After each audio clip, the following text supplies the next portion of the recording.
Gaming has long been recognized for its toxicity as a community.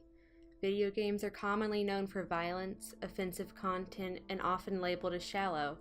The anonymity of the screen that separates players has created the hallmark of player aggression towards others and competition, as well as sexism, racism, and homophobism. Many people who enjoy video games feel that there is no place for them within the community.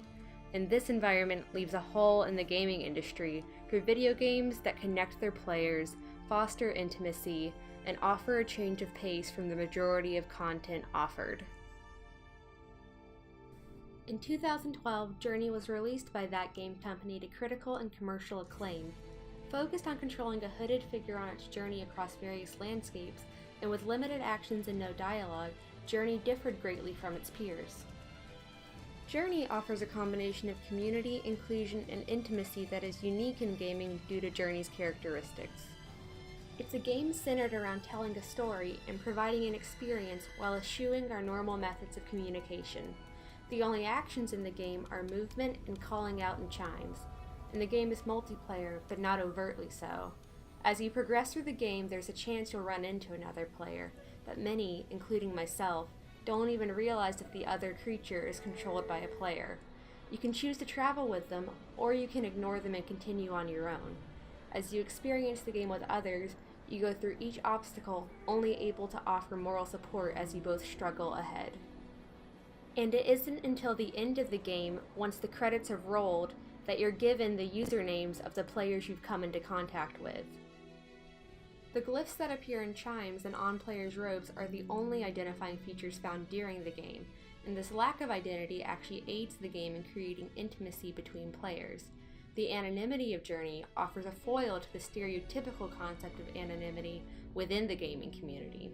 And Journey purposefully hides features that can introduce bias like gender, appearance, or even usernames until after the game is finished. And once players are stripped down, they can connect with one another without the normal barriers found in video games. There's actually no human language within the playable game, so normal forms of communication are gone. Even the soundtrack is all instrumental music, and the world and plot remain intentionally vague so that more people can relate to Journey. So the fact that Journey remains open and ambiguous actually goes against what normally appears in video games where they appeal to a very specific audience. Instead, Journey tries to appeal to as many people as it can. Journey visually enthralls its players as well. There's beauty everywhere. There's warmth, there's darkness, there's life and emotion in creatures, and the visuals are just as important to create a sense of belonging in players as the gameplay is. For the player to care about the game and others in it, they also have to fall in love with the world, and seeing friends call out to encourage you or help you as you struggle together creates a cohesiveness in the reality of the game. Having such a unique experience has affected many of Journey's players. There are blogs dedicated to sharing the experience everyone has, on multiple platforms, in multiple languages, and made by people from all walks of life. They speak of interaction, of the beauty of the game, and of their personal experiences. Multiple platforms have dedicated pages just to Journey that are still active today, 5 years after the creation of the game. And this need for sharing, for discussion, introduces a dichotomy between the game's purposeful erasure of human language, which is often the focal point of players' experiences, and the fact that these experiences can only be shared through human language. And of course, it's human nature to discuss and to relate to art whether or not there's dialogue. This certainly isn't the only scenario. This still happens today with music, and photos, and paintings, and it happened at the beginning of film when there was no sound. But from a technological point of view, Journey offers an experience that is innovative and intimate in ways that video games have long struggled.